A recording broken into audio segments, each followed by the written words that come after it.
Hoje a gente vai continuar falando sobre a saga do bruxo mais famoso de todos os tempos. Porque hoje nesse canal, Harry Potter e o Cálice de Fogo. Você colocou seu nome no Cálice de Fogo? Não, senhor. Meu Deus do céu, Bag. Meu Deus do céu.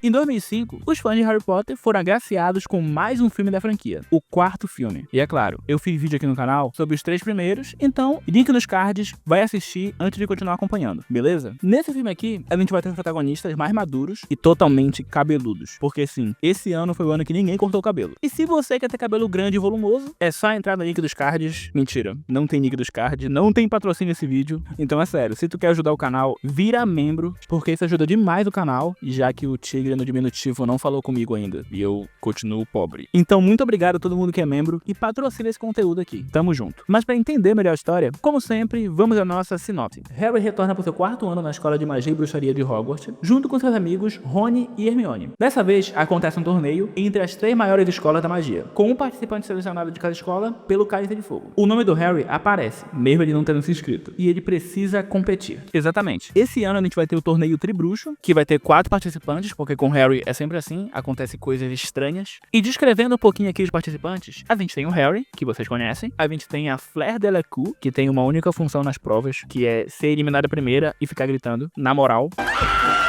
A gente vai ter aqui o Robert Pattinson, que faz o papel do Cedrico Diggory, que é uma espécie de garoto popular da escola. E por fim, o Viktor Krum, que é um cara carrancudo, que parece ter uns 38 anos de idade, que tem várias habilidades mágicas, mas tem uma coisa sobre esse cara aqui que me deixa perturbado desde sempre. Ele é um dos protagonistas. Ele tá no torneio, ele participa das provas, ele joga quadribol, ele tem um romance com a Hermione. E o cara tem um total de 2 falas no filme. Pô, isso aqui é muito esculacho, pô. Ele aparece em várias cenas, ele tá sempre lá, no torneio, no baile, tá em todas. E ele fala 2 vezes só no filme. 2. Então deixa um like no vídeo, se inscreve no canal, ativa as notificações pra não perder nada. E dito tudo isso, esse filme já começa de um jeito totalmente macabro, porque a gente vê uma cobra em um cemitério. E depois disso, a gente vê a logo que tá ficando cada vez mais macabra e sombria. E a gente vê um velho que tá lá na dele, na tranquilidade, só que ele vê um clarão lá na outra casa. E por algum motivo, ele larga tudo que ele tá fazendo pra ir lá ver pessoalmente. Inicialmente ele acha que são crianças, mas assim, essa hora da noite, uma casa abandonada, cheia de teia de aranha. E o cara vai lá ver. Ele sobe a escada, ele escuta vozes, e pra mim, isso aqui é motivo de sair correndo. Tu entra na casa, tu escuta vozes, irmão, sai correndo. Ah, mas ele é velho, é lento. Irmão, sai correndo, não dá pra ficar parado. Então o velho vê o Rabicho e o Bartô Crouch Jr. falando com o Voldemort. Eu seria o Voldemort Reborn, que eles estão lá brincando e fingindo que ele tem algum plano. E pra mandar o velho pra conhecer Jesus agora mesmo, a Nagini passa por ele, o que pra mim já seria outro motivo de sair correndo automaticamente, e avisa pra todo mundo que tem um senhor parado escutando a conversa deles. Então, vendo isso, o Voldemort manda o feitiço preferido dele. Avada Kedavra!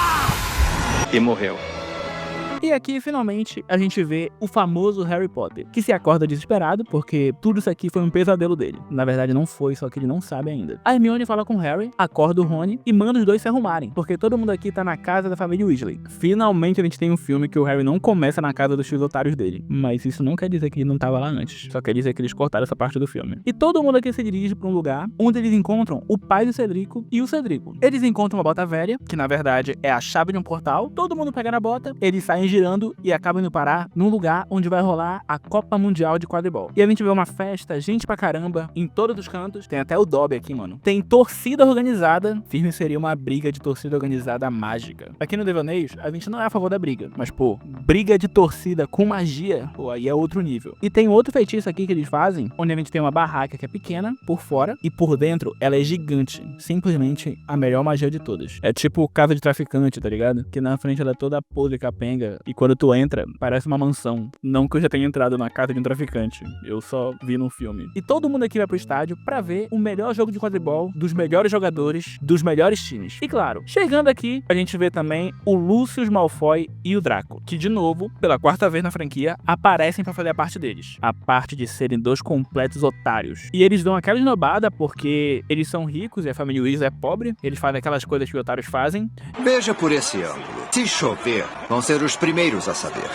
Tá tão engraçado hoje, seu filho de uma puta. E pra mim não é possível que exista isso aqui no mundo onde as pessoas podem fazer magia. Tá ligado? Eles têm uma arma na mão deles. Ah, mas devaneios, tu tá falando aqui da vida real. Se a pessoa tiver uma arma e alguém mexer com ela, ela tem que dar um tiro? Não, pô, não tô falando isso, porque a arma, né, ela só atira, faz uma coisa só. Agora a varinha, irmão, dá pra te lançar vários feitiços. Se alguém mexe contigo, é só tu meter um feitiço assim, só pro cara ficar esperto, tá ligado? Aquele cara de lesma que o Rony lança no segundo filme, ia ser bom, pô. Lançava um desse no Malfoy e ele parava de encher o saco. E assim, o Lucius e o Draco ficaram enchendo o saco falando de lugares, mas pra mim, a família Weasley tá num lugar bacana, pô. Essa vista aqui é firmeza. E aí, quando finalmente a gente vai ver um jogo profissional de quadribol, que não vai ser só a jogada da Grifinória que eles fazem, que é levar 180 pontos e depois esperar o Harry pegar o pomo de ouro. Quando a gente vai ver isso, os caras cortam a cena do filme. O que pra mim é uma grande sacanagem, porque eu queria ver o jogo, mas serviu só pra mostrar que o Victor Krum é o melhor apanhador do mundo e que o personagem realmente vai ter só 2 falas. E depois desse corte, o Rony fica lá pagando pau pro Victor Krum, e eu acho que isso mostra que o Victor Krum venceu o jogo, e a gente escuta uma barulheira só. O Arthur fala que tá acontecendo alguma coisa e o acampamento tá sendo atacado por eles, os comensais da morte. Então todo mundo sai correndo, porque ninguém usa varinha pra se defender aqui. O pessoal se separa, eles saem de um lado pro outro, e como o Harry consegue sempre ser um incompetente, ele não consegue ir embora correndo, porque ele se esbarra com alguém, cai no chão e desmaia. Na moral, se o Harry dependesse só dele, ele já tinha ido de ralo há muito tempo, porque o bicho, pra ter sorte, ele caiu no chão, ele não foi pisoteado, e os caras que estavam atacando o lugar não viram ele. E a gente ainda vê o Bartô Crouch Jr. aparecendo e conjurando a Marca Negra. E esse cara aqui também estava atrás do Harry, e também não viu ele. A Hermione e o Rony conseguem achar o Harry, os Aurores também encontram eles, e já chegam na abordagem padrão da PM do Rio. Então aparece o Bartô Crouch e ele sai acusando todo mundo. Ele pergunta quem foi que conjurou a Marca Negra. E o cara acusa o Harry Potter de conjurar a marca do Voldemort. Pô, irmão, tu não tá vendo a saga, não? O Harry fala que ele acabou de ver alguém lá por perto e os Aurores vão tentar achar o cara. Mas é claro, ele não acha ninguém. O trio Parada Dura vai pro trem, que tá indo em direção a Hogwarts. Então quando o Harry vai comprar um doce, ele dá de cara com a Cho Chang. E ele fica todo bobão pra mostrar pra gente que ele tá apaixonado.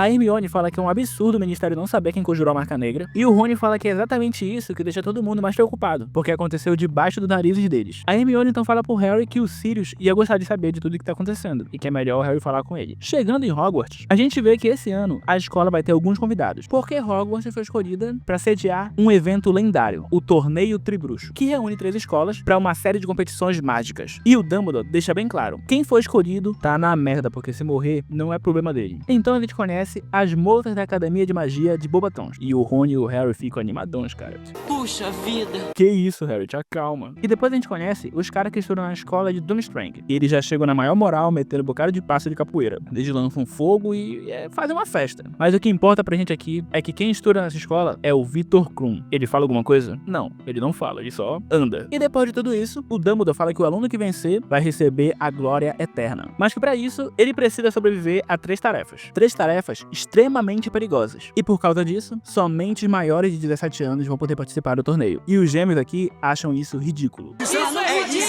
Mas isso aí é com eles porque o Dumbledore manda todo mundo calar a boca e apresenta o Cálice de Fogo, que é onde os candidatos vão ter que depositar os seus nomes para poder serem escolhidos. Dado todos os avisos, a gente conhece aqui o Alastor Wood, que é um Auror, e ele veio para ser o 4º professor de defesa contra a arte das trevas. E o Alastor começa a botar pressão na turma, que ainda não sabe de nada, porque todo ano muda o professor, e nenhum professor tem tempo de fazer um plano de aula decente, porque eles estão sempre ocupados se envolvendo na trama do filme. O Alastor pergunta se a turma sabe o que são maldições imperdoáveis e quantas são. A Hermione fala que são 3, e que elas são chamadas assim porque se tu usar qualquer uma delas, tu ganha uma passagem direto pra Azkaban. Então, o Alastor começa a usar maldições na frente de todo mundo só por questão didática. A primeira maldição é a chamada Impérios, que te dá o poder de controlar qualquer pessoa. Ele explica que muitas pessoas alegaram ter ajudado Voldemort só porque estavam sob a maldição Impérios. E daí ele fala que tem um jeito de descobrir mentirosas. Ele apresenta a maldição Cruciatus, a maldição da tortura, deixando bem claro pra gente que o Ministério da Magia torturava os seus presos, porque aqui o bagulho é doido. Então ele tortura a aranha na frente do Neville, o que faz ele começar a se sentir muito mal. Só que mais pra frente a gente vai entender o porquê disso. E a última maldição é o Avada Kedavra, a maldição da morte. E só tem uma pessoa no mundo da magia que sobreviveu a ela.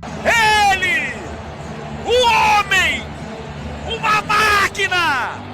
Depois dessa aula traumatizante, a gente vê todos os candidatos colocando seu nome no cálice de fogo. E aqui tem também os gêmeos, que querem porque querem colocar seu nome no cálice de fogo, mas como eles não têm 17 anos, o que resta é tentar burlar as regras com uma poção de envelhecimento. Só que isso não dá certo. Pelo menos a parte de colocar o nome, porque a parte da velhice deu certo pra caramba. E aqui aparece ele, o Victor Krum, que foi colocar o nome no cálice de fogo e dar uma secada na Hermione. Mas claro, tudo isso silenciosamente. E finalmente é chegada a hora de sortear os campeões. O Dumbledore começa a puxar os nomes e o primeiro selecionado é o Victor Krum, e ele comemora silenciosamente. A campeã de Bobatons é a Fleur Delacour e o campeão de Hogwarts é o Cedrico Diggory. Daí o Dumbledore faz um discurso sobre o torneio, ele apresenta a taça e todo mundo fica muito animado. Mas é claro que ainda não acabou, porque o cálice cospe mais um papel. E aqui a gente pode ler o nome dele, do famoso Harry Potter. O Harry começa a se peidar de medo, porque ele não quer participar do torneio, porque o Dumbledore falou que as pessoas morrem aqui, e ele tem 14 anos, não parece, mas ele tem 14 anos, então ele se esperar que ele fique em choque. Só que aí ele se levanta e se dirige até a sala dos campeões, onde o Dumbledore pergunta calmamente se ele colocou o nome dele no cálice de fogo.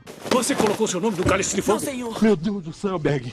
Meu Deus do céu. Na moral, mais 2 segundos e eu tenho certeza que o Dumbledore ia torturar o Harry pra saber se ele colocou o nome no cálice de fogo ou não. Então todo mundo começa a discutir sobre o fato do Harry ter 17 anos e ter sido escolhido pro torneio. Mas como ele é o Harry Potter, ele vai ser obrigado a participar, sendo que ele não colocou o nome dele no cálice e ele não quer participar. Aí ele vai ter que participar porque o cálice escolheu. Aí sim, pô, beleza, bacana. E na moral, eu não deixava. Imagina, tu é de outra escola, tu vai lá participar do torneio na escola sede. O nome do torneio é Tribruxo. A escola sede, a tua escola e mais outra escola. Cada escola vai ceder um estudante. E aí a escola sede vai ceder 2 estudantes, porque magicamente o cálice cuspiu o nome de mais um. Aí é sacanagem, pô, boicotava na hora.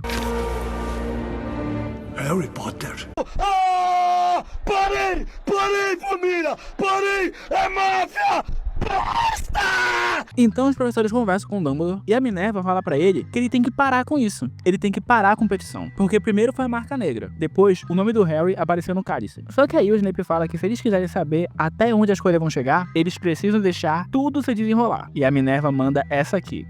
Um menino, não um pedaço de carne? Ah, Minerva, mal tu sabe, cara, nem te conto. O Dumbledore fala que ele concorda com o Severo e pede pro Alastor ficar de olho no Harry por enquanto. E no dormitório da Grifinória começa a frescura, porque o Rony realmente acredita que o Harry colocou o nome dele no cálice de fogo, sendo que não faz nem sentido isso aqui. O Harry não queria participar. E beleza, o nome dele apareceu lá magicamente, mas não é como se várias coisas não acontecessem com o Harry magicamente, né? Todo ano. E se preparem, porque o Rony vai perturbar durante boa parte do filme. E aqui a gente conhece a Rita Skeeter, uma jornalista do Profeta Diário que veio conhecer o quarteto. Então ela já leva o Harry pra dentro do armário de vassouras. E ainda fala que ele vai se sentir em casa, tá ligado? Porque o mundo inteiro da magia sabe que os tios dele são otários e deixavam ele dormir dentro do armário de vassouras. Então a Rita começa a entrevistar o Harry e pergunta se ele tá preocupado por enfrentar 3 outros bruxos mais experientes do que ele. Ela fala que a história do Harry é uma lenda e pergunta se foi o trauma do passado dele que fez com que ele ficasse tão ansioso pra se inscrever num torneio tão perigoso. E ela escreve no jornal que os olhos do Harry estão molhados pelos fantasmas do passado dele. E pô, isso aí é sacanagem com o moleque. E depois de todo esse rolê, o Sirius manda uma carta pro Harry e fala que vai conversar com ele cara a cara no salão comunal da Grifinória. E chegando na sala comunal, o Harry abre um jornal e ele vê lá a Rita falando um bocado de merda, então ele joga fora. E nisso, a gente vê o Sirius fazendo o rosto dele brotar do fogo, no efeito especial muito firmeza. Então ele pergunta pro Harry se foi ele que colocou o nome dele no cálice de fogo. O Harry fala que não, e o Sirius pergunta tudo sobre o sonho do Harry. O Harry conta que o Voldemort queria usar um homem pra chegar no Harry. E ele pergunta com um pingo de esperança se tudo isso que ele falou foi só um sonho ou se foi real. Mas todo mundo aqui sabe que foi real. O Sirius fala que nada do que tá acontecendo é por acaso. Ele fala que o Igor Karkaroff, que é o diretor da Durmstrang, era um comensal da morte. E que ninguém deixa de ser um comensal da morte. Ele fala que os demônios estão ao redor e que é pro Harry ter cuidado. O Harry se pela de medo e ele fala que ele não tá pronto pra isso. Mas é aquilo, né? Ele não tem escolha. E daí aparece o Rony na versão mais enjoada dele. Ele pergunta o que o Harry tá fazendo e assim, tudo bem que eles não estão se falando. Mas por que o Harry tá escondendo que ele tá falando com o Sirius? Ah, mas também dane-se, né? Tipo, não faz nem sentido o Rony ficar com raivinha. Então, todo mundo aqui vai se lascar. Pô, pega vocês dois assim, entra um no cu do outro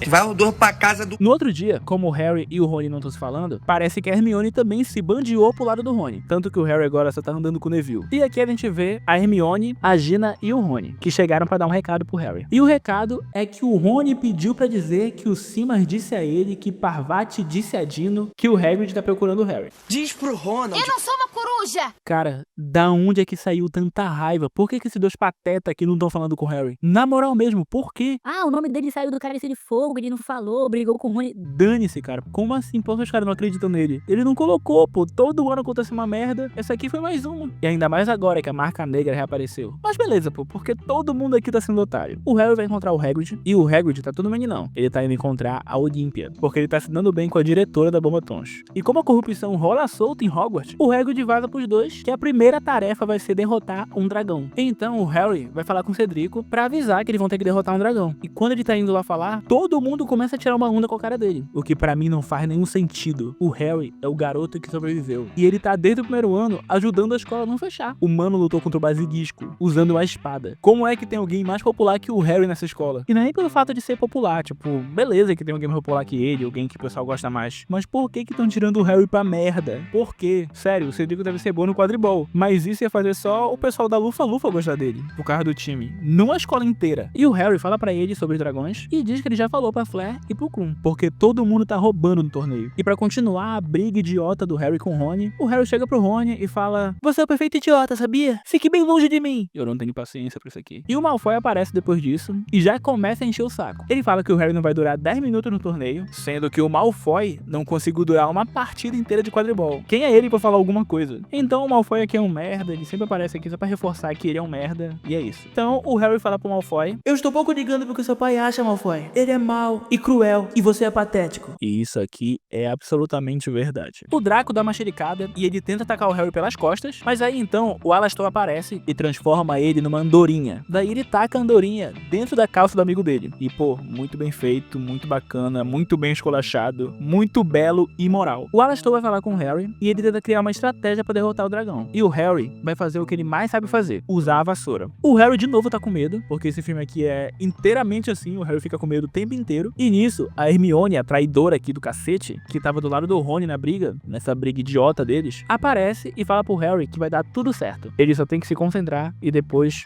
derrotar o dragão. Então, a Hermione abraça o Harry e os dois são pegos pela Rita Skeeter. Mas logo ela é mandada embora pelo Victor Krum, que já manda uma das duas falas dele no filme. Essa barraca é para campeões e amigos.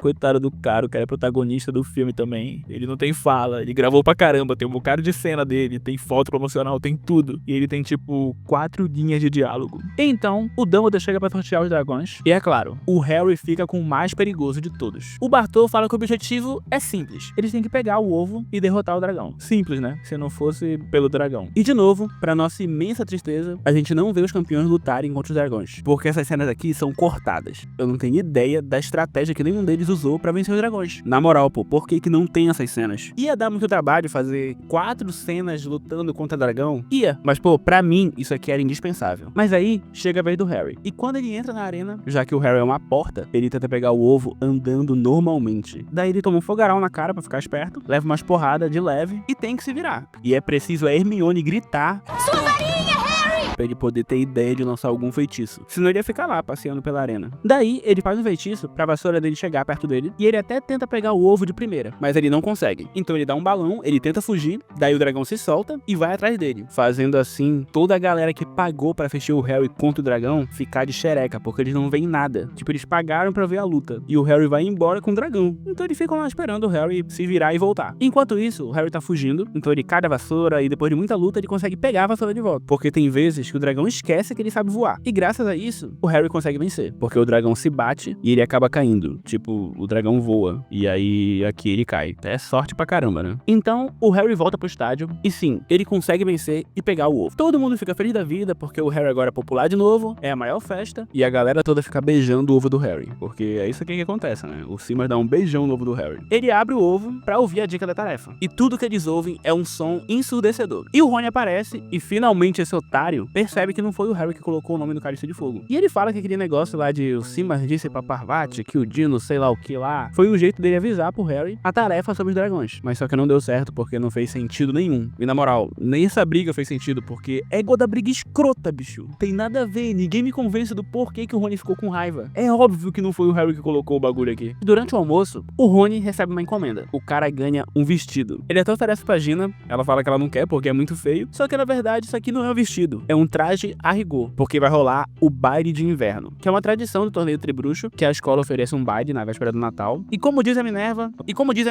vai rolar uma noite de diversão muito bem comportada. E todo mundo fica, Ah, eu não quero dançar. É muito estranho dançar. aí os caramba lá. Mas a Minerva logo manda o papo. Ela fala que ela não vai deixar que uma tradição seja desrespeitada e manchada por alunos se comportando como babuínos bobocas babuceando em bando. Tenta dizer isso 5 vezes rápido. Bom, dançar.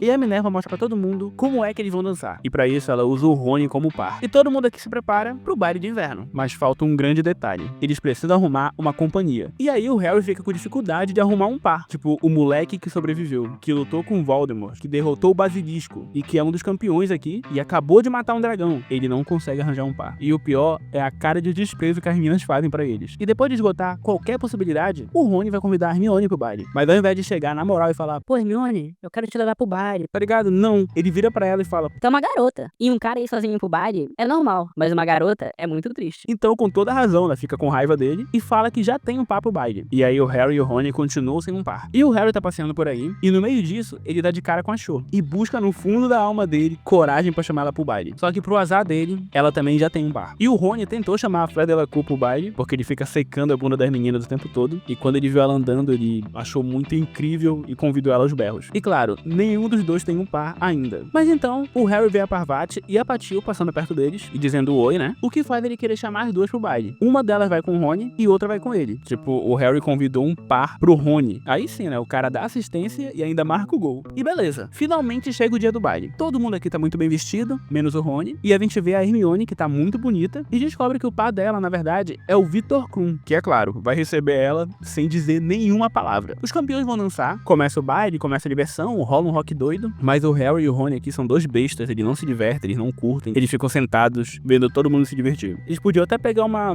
bala mágica, tá ligado? Pra se divertir, mas não. Eles ficam sentados e bobando. Mas a Hermione sim, ela sabe se divertir, ela curte pra caramba lá com o Victor Krum, mas quando ela vai falar com o Rony e com o Harry, o Rony, de novo, pela milésima vez nesse filme, age igual um otário. A Hermione e o Rony discutem, e ela fala que no próximo baile, ele tem que criar coragem e chamar ela, ao invés de deixar ela como última opção. E pronto, acabou o baile. A Hermione fica triste, ela chora, ela tira o sapato, e aqui tá bem claro pra gente por quem a Hermione é apaixonada. Só que aí tá difícil, né? Porque o Rony joga muito contra ele. E depois de um tempo, a Hermione conversa com o Harry, e ela começa a falar do Victor Krum. E ela diz que ele não tem fala, nem quando eles estão sozinhos. E ela fala até que o lance deles é físico, seja lá o que isso quer dizer, né? Ela pergunta pro Harry se ele já decifrou a pista do ovo, mas o Harry fala que ele não tem ideia de como fazer isso. Mas no meio disso, o Cedrico chega e vem dar uma dica pro Harry, só que olhando de outro jeito, parece mais um convite. O banheiro dos monitores no 5º piso é um bom lugar para um banho.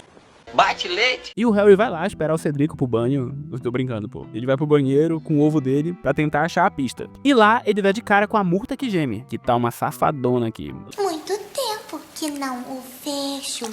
Lembrando que o Harry tem 14 anos. Ele tem cara de 20 aqui, mas ele tem 14, o que deixa a cena muito mais estranha. A Murta que geme dá uma pista pro Harry. Ela fala que se ele colocar o ovo debaixo da água, vai ter 3 ovos. Eu tô brincando, não. Ela fala pra ele colocar o ovo debaixo da água e abrir, porque foi o que o Cedrico fez. E quando ele faz isso, ele ouve uma canção que diz basicamente que a próxima tarefa vai ser no Lago Negro. E que ele vai ter que buscar por uma coisa durante 1 hora. E o problema é que ele vai ter que ficar sem respirar. E depois disso, a gente tem várias cenas estranhas com a Murta que geme, porque isso aqui é bem estranho. O Harry tenta dar um jeito na tarefa, junto com a Hermione e com o Rony, mas aí então aparece o Alastor e diz que a Minerva quer falar com eles. E pra dar uma ajudinha pro Harry, ele fala pro Neville ajudar o Harry a guardar os livros. E o Harry diz que ele precisa de um nabo tibetano, que ajude ele a respirar debaixo da água. O Neville fala que ele não sabe de nabos, mas que o Harry pode usar o Gelrish. E no outro dia, todo mundo se reúne pra assistir a segunda tarefa, e assim, é a pior tarefa pra ter público. Porque o pessoal se reúne, eles vão pro lugar, e a única coisa que tem pra ver é o lago. Eles ficam parados, olhando olhando pro lago, porque não tem câmera, não tem telão, não tem nada. Pô, isso aqui é menos 50 pontos pra organização. Impossível, cara. Como é que os caras vão ver alguma coisa aqui? Olhar pra um lago parado não tem entretenimento, cara. O Harry usa o gorricho, então ele cria nadadeiras e ele consegue respirar debaixo da água. E começa a prova, e em menos de 3 minutos, a Flair já é eliminada. Então, depois de ficar procurando por muito tempo, o Harry chega no lugar e assim, os organizadores das provas não estão de brincadeira, porque a gente vê que algumas pessoas foram sequestradas. Eles sequestraram pessoas importantes pros campeões. Pro Harry foi o Rony, pro Cedrico foi a Cho, pro Krum foi a Hermione e pra Flair foi a irmãzinha dela. Na moral, eles pegaram todo mundo e deixaram aqui no Lago Negro. Agora imagina tu ser a mãe ou o pai do Rony falando, não, pô, Ia ter uma prova lá, a gente pegou teu filho e colocou debaixo do Lago Negro. Se não pegasse, ele ia ficar lá mesmo, porque, né, são as regras. As regras são soberanas.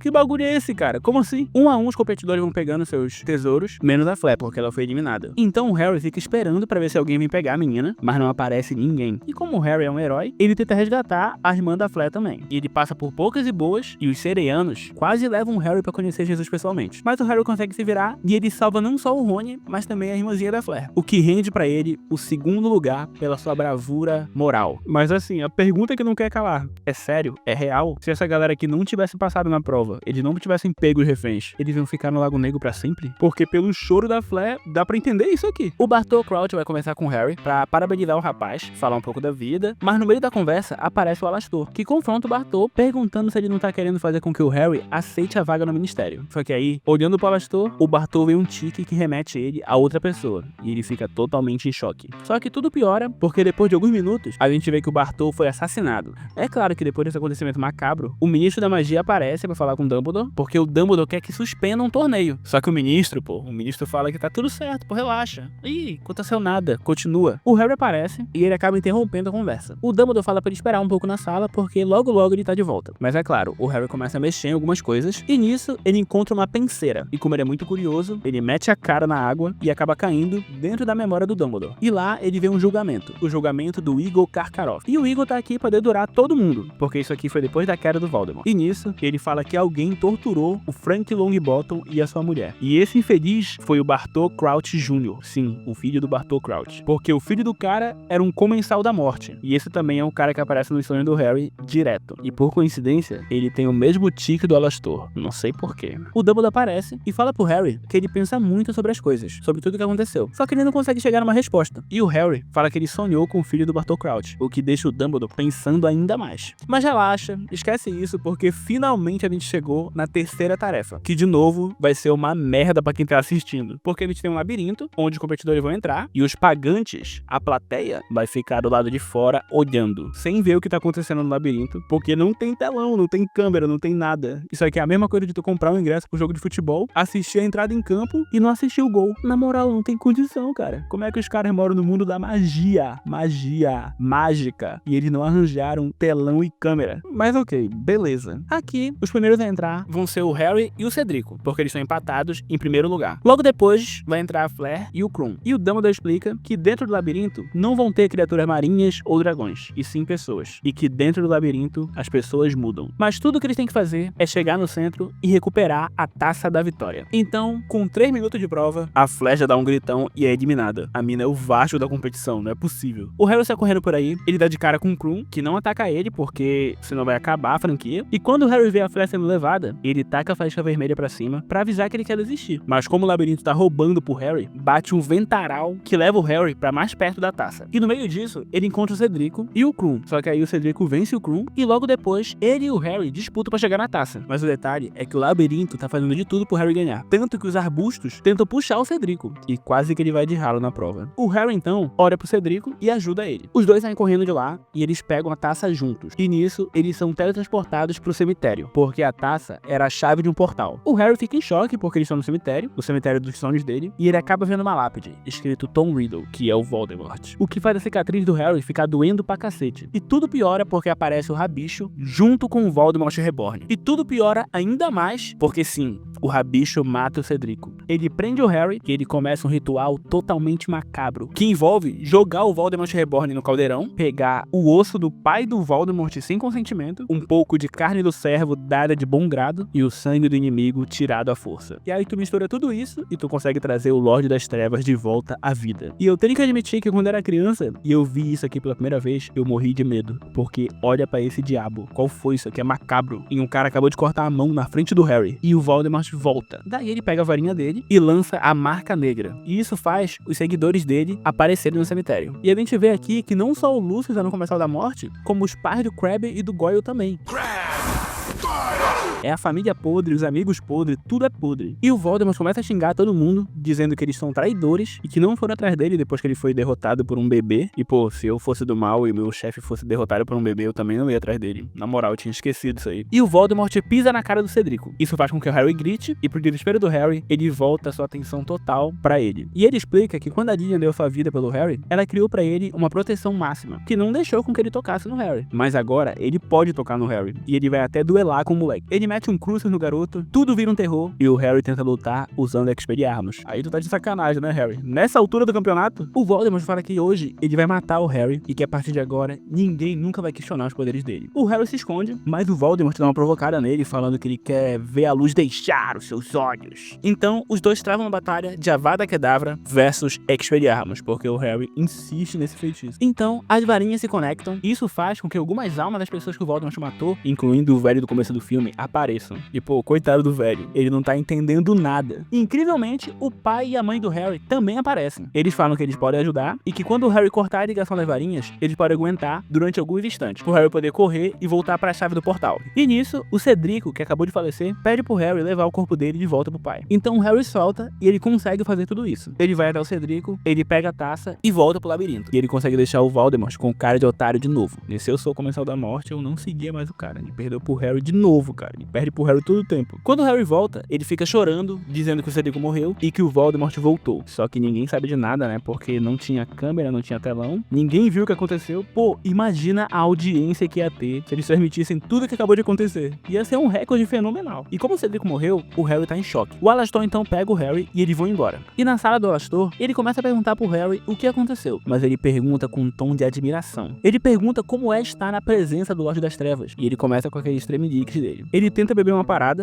essa que ele tá bebendo o filme inteiro, mas agora acabou. Então ele se distrai e pergunta pro Harry quem mais estava no cemitério. E é aí que o Harry se liga, que ele não contou sobre o cemitério. E é aqui que a gente descobre que o Alastor, na verdade, tá tomando poção pó de suco e ele não é o Alastor. Ele é o Bartô Crouch Jr. E tudo que aconteceu foi por causa dele, porque foi ele o tempo inteiro. Ele falou pro Hagrid mostrar os dragões, ele falou pro Longbottom sobre o Gilrish e foi ele que colocou o nome do Harry no Cálice de Fogo. E por fim, ele enfeitiçou o Krum e ainda enfeitiçou a taça pra levar o Harry pro cemitério. E quando o Harry ia levar um outro Avada Kedavra, o Dumbledore aparece e chega na maior ignorância do mundo e eles descobrem que o Alastor original tá sendo feito de refém dentro da própria sala o tempo inteiro. E depois disso tudo, o Dumbledore conta pra todos os alunos que o Cedrico foi assassinado pelo Lorde das Trevas, porque sim, ele voltou. O Ministério da Magia não queria que ele falasse, mas deixar isso em segredo ia ser um insulto à memória do Cedrico. Então ele conta pra todo mundo e pede pra que todos eles se mantenham firmes e unidos, porque a partir de agora, a união vai ser mais importante do que tudo. E por fim, as escolas se despedem e a gente vê o Krum falando mais uma fala, a segunda do filme. E todo mundo aqui se despede na maior alegria, pô. Por quê? Olha isso. Acham que ainda teremos algum ano tranquilo em Hogwarts? Não. Na moral, por que tá todo mundo rindo? O Cedrico morreu, o Voldemort voltou, fudeu de vez, pô. Não tem risadinha, cara. Mas beleza, deixa eles, porque daqui pra frente vai ser só tristeza. Deixa nos comentários o que acharam do vídeo, o que acharam do filme, e assistam esse vídeo completo da saga de Jogos Vorazes, porque tá legal pra caramba. Vejo vocês no próximo vídeo. Tamo junto, valeu e falou!